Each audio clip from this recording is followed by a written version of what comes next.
yamekuwa ni changamoto katika maisha yako, kama hutayaachilia, kuomba kwako ni bure. Kwa hiyo tunaweza tukapoteza maana ya ibada halisi kwa kutokusamehe. Unaweza ukaja ibadani tukamwomba Mungu, tukamsifu Mungu, tukamwadhimisha Mungu, tukalia mbele za Mungu, lakini kama ndani ya moyo wako kumefurika, kuna makunyanzi, kuna mawaa, haujafungua moyo wako, haujawaachilia wale watu ambao uliowabeba, ambao wamekuumiza kwa muda mrefu, hujawaachilia, ibada yako ni ngumu. Tunaweza kusema kwamba labda watu wa neno la Mungu nasema kwamba usiabudu sanamu za kuchonga, usiabudu miungu, lakini unaweza ukatembea na kamungu kwako ambao umekabeba kwa muda mrefu, ambao hapo kamekusababisha kuenda mbali na Mungu. Ndani ya moyo wa mwanadamu yapo mambo mengi sana ambayo yamejificha. Wakati mwingine unaweza ukasalimiana na mtu au ukazungumza na mtu ukamchekea, ukamwonyesha neno vizuri, akaona kama vile huyu ni mtu sahihi, lakini ukifungua ndani ya moyo ni mtu ambaye anakuona, ni mtu ambaye anakutukana, ni mtu ambaye anakukatakata, ni mtu ambaye anakuchinja, ni mtu ambaye anakuweka mbali sana. Kwa sababu ndani ya moyo wa mwanadamu hakuna mtu ambaye anayeweza kutambua huu moyo isipokuwa Mungu wako tu, na wewe mwenyewe binafsi unajitambua.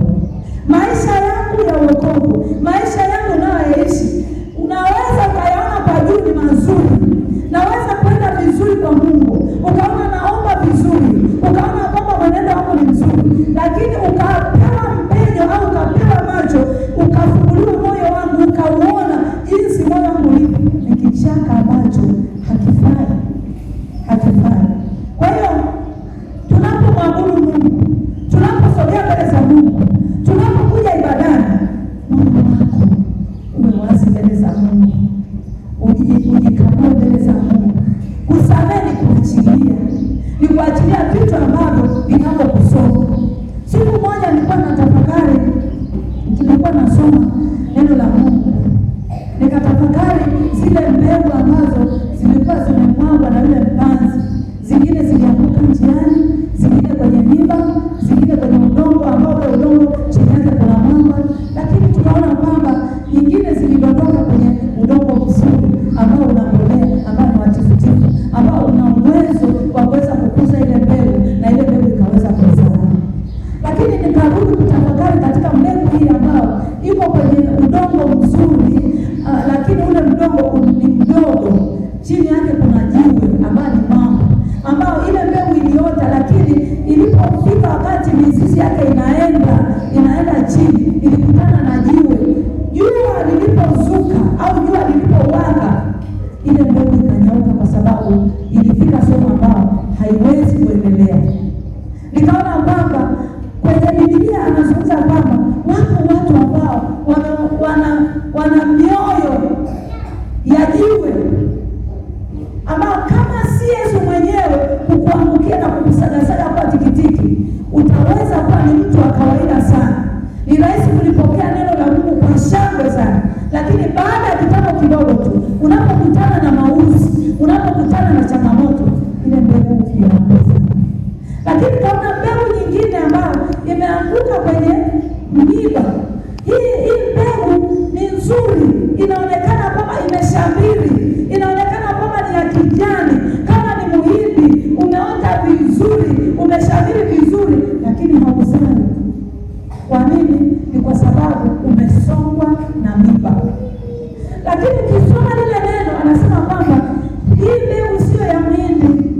Hii mbegu ni neno la Mungu ambalo kila siku tumelipokea kwa furaha. Lakini lile neno tunalipokea kwa furaha, lakini halileti matokeo ndani ya maisha ya mwanadamu. Kila siku linaweza kuzungumza na mimi, linaweza kuzungumza na wewe, ukajikuta kabisa ya kwamba hili neno limegusa maisha yangu, ninahitaji kugeuka. Lakini kwa sababu ndani ya moyo wangu tumesongwa, kuna miba ya kiroho, limesongwa na vitu vingi, limesongwa na maisha, limesongwa na mambo mbalimbali, limekamatwa, haliwezi kujiachia, haliwezi kuzaa kwa sababu halina matokeo mazuri.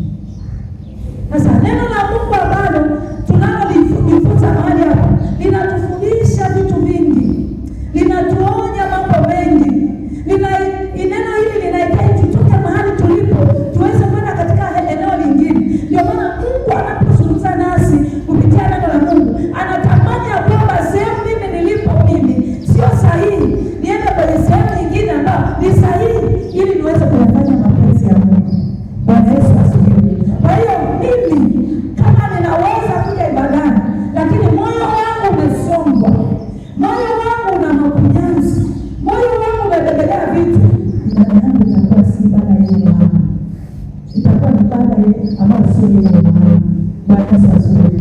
Ukisoma katika Marko 11:25 mpaka 26, lakini naomba msomaji wangu, naomba uanzie 23 mpaka 26. Marko kitabu cha Marko kuanzia sura ya 15 kuanzia 23. Marko 11:23 mpaka 26. Marko 11 kuanzia 23 mpaka 26. Amin nawaambia, yeyote atakayeuambia mlima huu ng'oka ukatupwe baharini, wala asione shaka moyoni mwake, ila aamini kwamba hayo asemayo yametukia, yatakuwa yake. Kwa sababu hiyo nawaambia, yeyote mliombayo mkisali, aminini ya kwamba mnayapokea, nayo yatakuwa yenu. Nani kila msimamapo na kusali, sameheni mkiwa na neno juu ya mtu, ili na Baba yenu aliye mbinguni awasamehe na ninyi makosa yenu. 26. Lakini kama ninyi hamsamehe, wala Baba yenu aliye mbinguni hatawasamehe ninyi makosa yenu. Amen. Kwa tunaona habari za akina Petro. Walipita mahali Yesu aliulaani mti, Petro akaenda na lile neno, lakini wanarudi akazikumbuka zile habari kwa jinsi Yesu alivyolaani ule mti. Lakini Yesu anawaambia kwamba, anasema sasa, amen nawaambieni, baada ya Petro kumwambia Yesu ule mti ulioulaani umekauka, Yesu anawaambia amen nawaambia. Manake ni kweli, ninawaambia ya kwamba na uwezo wa kuambia mlima huu unoke utatoka kwenye bahari, msipokuwa na shaka inatendeka. Lakini mnaposimama msamehe kwanza, ndio mambo haya yatatoka, ndio kila kitu tutakachokifanya kitafanyika. Maana ya kwamba haya yote mliyoyaona ndani yangu usihukumiwe na kitu chochote.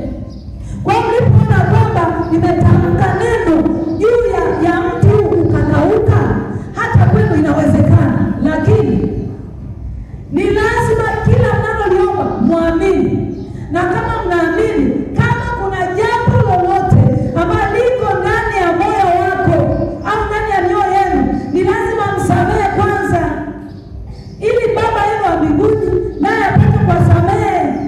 Maanake msiposamehe, hata Baba wa mbinguni hata wasamehe, hata hilo ambalo mnalotaka halitafanikiwa. Kwa mafanikio yetu ya maombi yetu iko katika kusamehe, iko katika kuachilia. Mungu atusaidie. Amen. Bwana Yesu asifiwe. Amen. Wakati mwingine unaweza ukaomba maombi, lakini ndani yako kuna vitu ulivyo navyo, kuna mambo ambayo ulioyabeba. Yesu akawaambia wanafunzi wake kwamba sicho kinachoingia kinachomtia mtu najisi, kwa sababu kile kinachoingia kinaenda kutupa chooni, lakini kile kinachotoka ndio unajisi. Yale mambo ambayo tunayotoa kwenye vinywa vyetu ndio unajisi mkubwa, ndio mauaji hapo huko, ndio uongo huko, ndio usengenyaji huko, ndio kuumizana huko, kwa sababu kinatoka ndani. Na anasema kwamba ndani ya moyo wa mtu ndio kituo, ndio station ya mtu, ama huo moyo umebeba vitu vingi. Anasema kwamba ndani ya moyo wa mtu kumebeba wizi, usengenyaji, mauaji, uzinzi, ukahaba. Vitu vyote vinazalishwa ndani ya moyo. Kwa hata kama leo unamwona mtu ametoka nje akaenda kuzini, halijaanza leo. Kuna kituo ambacho kimekaliwa, kikasukwa, kikajadiliwa, na